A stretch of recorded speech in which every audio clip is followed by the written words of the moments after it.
I'm talking to Zubin Wadia, who's a student at Singularity University, and he's the founder of a company that was incubated here called CiviGuard, which is a computerized system for dealing with disasters of all kinds. Zubin, tell me how this system works. Sure. Thanks, Martin, for the introduction. Basically, it's an emergency communications platform optimized for smartphones and the civilian population. And there's a groundswell of investment going on post 9/11 within these emergency operations centers to invest in intelligence, in information and first responder communication across these different cities. And with that groundswell of investment, communication with different first responders has been optimized over time. However, there isn't really an optimal way of reaching out to the civilian population itself. And that's really what we're trying to focus on.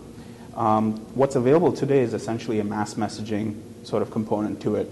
If the government really wants to send out information to the civilian population, all they really have is a mass messaging protocol. So they can SMS information to you, they can send information across the emergency alert system, on television screens, etc. However, most of the time this information lacks context and it doesn't really have an understanding of where you're located. And over the last few years, the smartphone has really become a prevalent force within metropolitan areas and the cities that we're targeting. And with the smartphone, you have location. You also have a lot of rich services through the internet and HTTP protocols that we can take advantage of to really give you guided and intelligent services that can allow you to get out of danger in a more optimal and a more focused manner. So can we see an example of how the system works? Sure. So there's two components to the platform. One is CiviCommand, which is the multi-touch decision execution platform, and then there's CiviCast, which is really our broadcast platform optimized for a smartphone. We're releasing the Android and iPhone versions first, and the BlackBerry and Windows Phone 7 versions are following next quarter. Once these platforms are out there, it allows a command center using CiviCommand to go ahead and log in and during a crisis be able to essentially model a scenario that reflects the situation on the ground. They have a lot of sources out there that allows them to go ahead and assess really what's going on and the most optimal way to evacuate a particular population. So this is a centralized database being fed information in real time so that if you're in, say, an earthquake, you can call up the system, or maybe it'll just send you a message before you call it. Correct. Giving you your local Right. information. There's multiple ways to get information onto your smartphone, a notification that something is happening. It might be an SMS message. It might be a push notification on your phone using the Apple gateway or the BlackBerry gateway or the Android gateway. We have a number of partnerships in that realm to ensure that the most number of civilians within a given population get the message. Who would operate this? Would this be a private company operating this, or would it be under governmental authority? Right, so there's multiple models. For the smaller cities, we envision a public-private partnership where we would go ahead and actually install this within the Emergency Operations Center, but really take on the overhead of going ahead and managing the scenario, modeling it out, and then going ahead and distributing the message out to our subscriber base.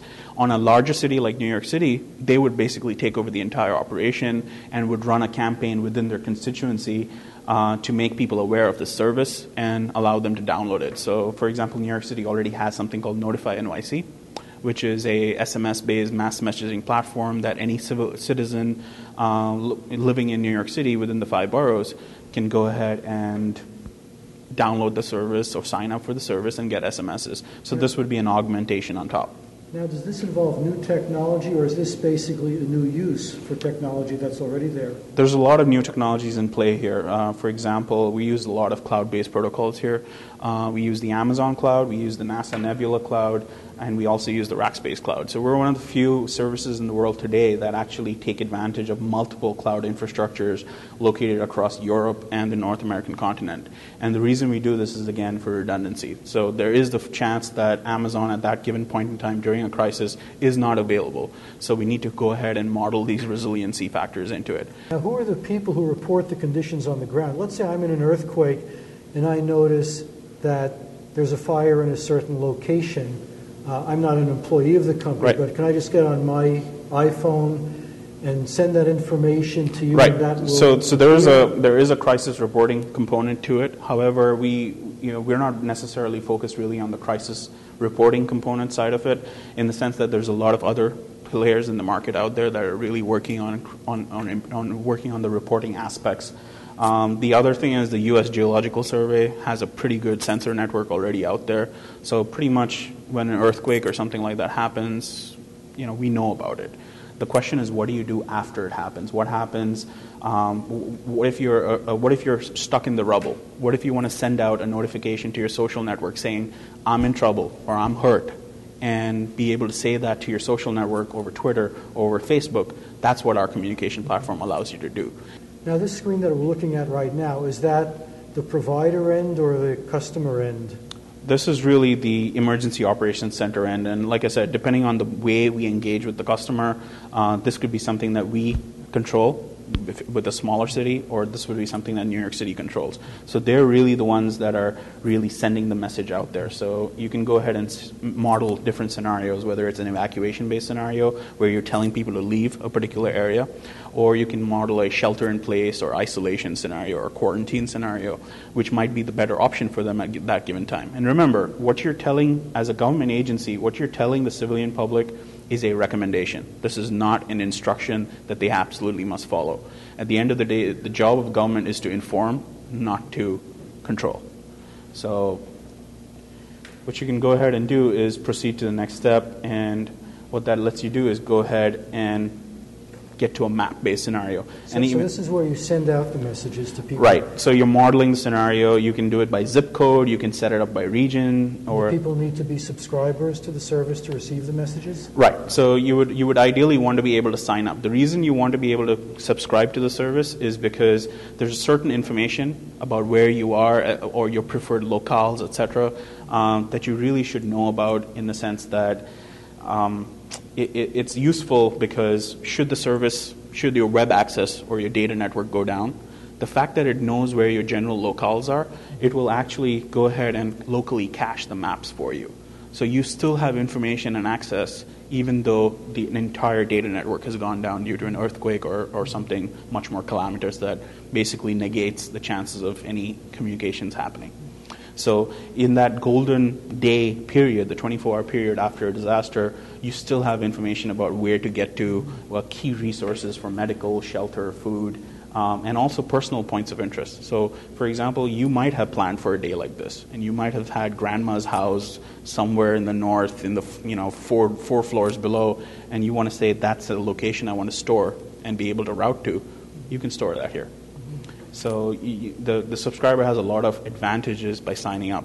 However, nothing stops a larger city from making this a free service that anybody can download on demand.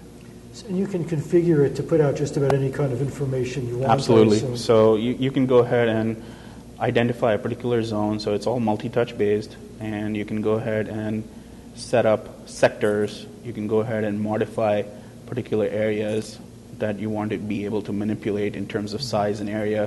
You also have the ability to zoom. And the other thing is this depends on mapping providers. So it uses Google Maps and Bing Maps. So the reason it uses both, again, is resiliency. Should one service go down, then the other service takes over, etc. And then you can go ahead, click Next. You can replicate the crisis zone and notification zone. Otherwise, the notification zone can be much larger, whatever works. And once you go to the next section, you can also add custom exit points. So you can go ahead and add an exit point down there, another exit point up here next to the bridge. And then that means the bridge is open. You can get over it. Exactly. And then what you can also do is also identify which exits are closed. So the system has a very prioritization-based system. So that particular exit, if it's closed, you can simply go ahead and use our slider utility, set it to 0. And what the system actively knows is that now do not send instructions to people that say go down this particular exit, even though it is a valid exit point. So you can do stuff like that. And then you can go ahead and also type in messages. So you can go ahead and type in a message on your on-screen keyboard. You can also decide whether you want to replicate the message for the same crisis zone and notification zone, or just one and have custom messages for each, whatever you want to do. And then at the end of the day, you get a quick summary of the message that you're trying to send out, etc. And then you can go ahead and either save the scenario so that you're trying to use it in the future, or you can go ahead and discard it.